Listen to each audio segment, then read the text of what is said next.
The Red and Blue album's expanded versions, are they worth it?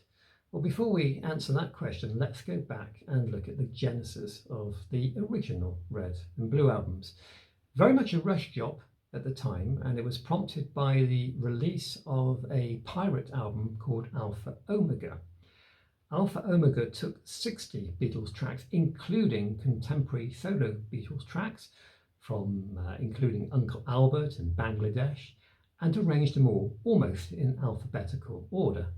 So very much a different concept from Red and Blue, but it prompted Alan Klein into action. He duly took legal action, but also decided time was right to release a Beatles Greatest Hits compilation of their own. And that's essentially how we got the Red and the Blue album. But despite the rushed release nature of this work, he got many things right, in my opinion. The first stroke of genius was to divide it into two halves. The Red album neatly covers, for want of a better word, the Beatlemania period, whereas the Blue album covers the non-touring years, for want of a better word also.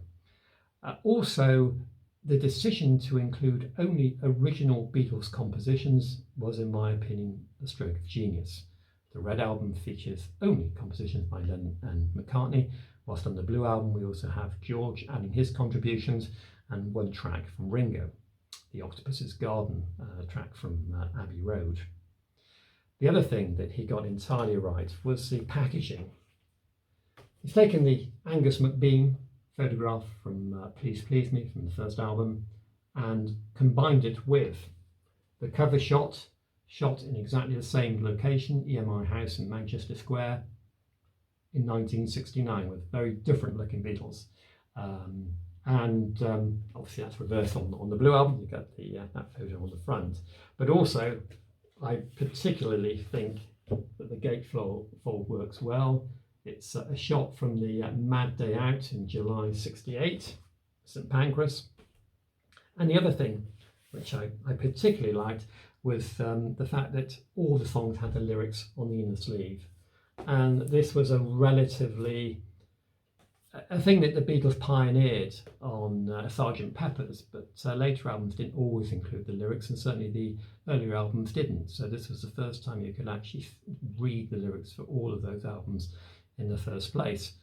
Red and Blue was universal in its track listing, but there are some differences.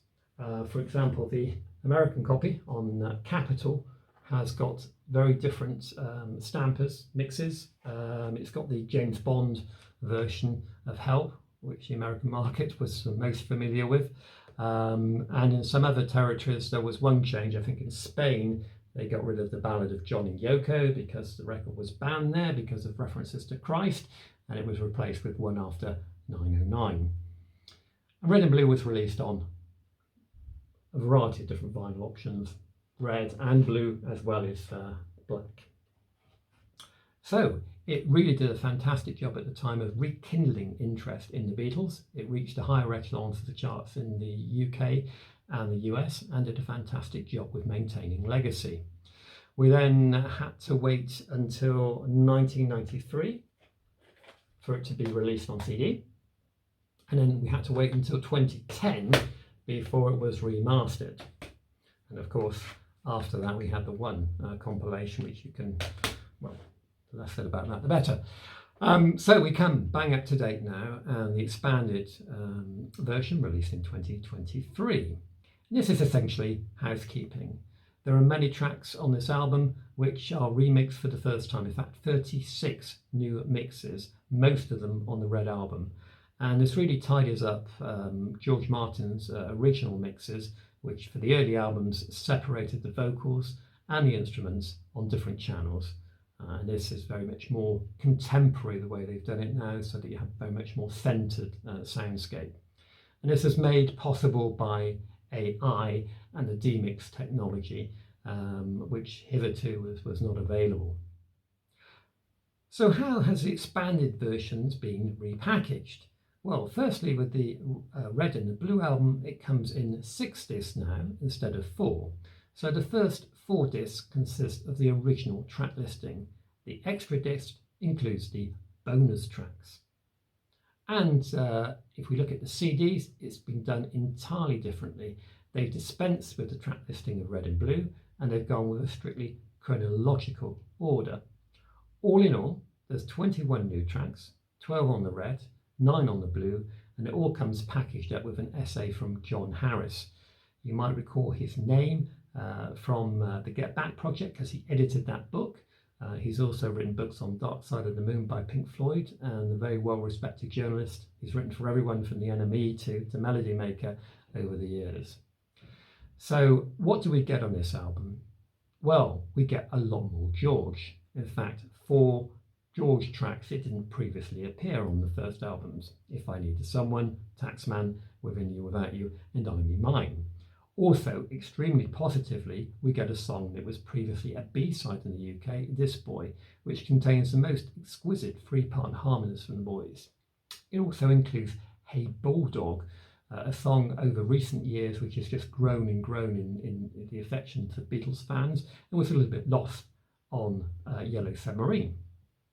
There's also the welcome addition of more tracks from Revolver, in fact 5 tracks from Revolver.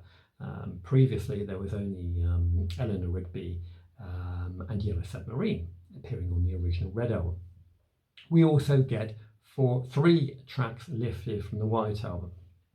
The thing I do take exception to is the inclusion of cover versions, which is completely alien to the concept of Red and Blue. So we get Twist and Shout, Roll Over Beethoven, and You've Really Got a Hold on Me. Totally unnecessary in my opinion, but again from a housekeeping point of view, at least we get remixed versions. So is it worth it? Well, if you're a collector, let's face it, you're going to be buying this anyway. If you're not, then you're just going to be streaming the tracks that you want to hear, and I thoroughly recommend that you do so. Finally, both the vinyl and the CD versions finishes with the so-called new song, Now and Then, which is a little bit odd because it's 67 to 70, so now it becomes 67 to 2023, but not quite because there's 2 tracks missing from this album. The other 2 so-called Get Back albums, Free as a Bird and Real Loved, they are crying out to be remixed and included. Let's hope that the next special edition we're going to see is Anthology, because Anthology 3 is the natural home for Now and Then, and the early recordings included on Anthology 1 and 2 could certainly do with being demixed and presented in all their crisp, pristine quality. Hopefully we'll see that soon, and hopefully Rubber Soul Expanded Edition will be landing at some stage over the next year or 2. That's it. Thanks very much.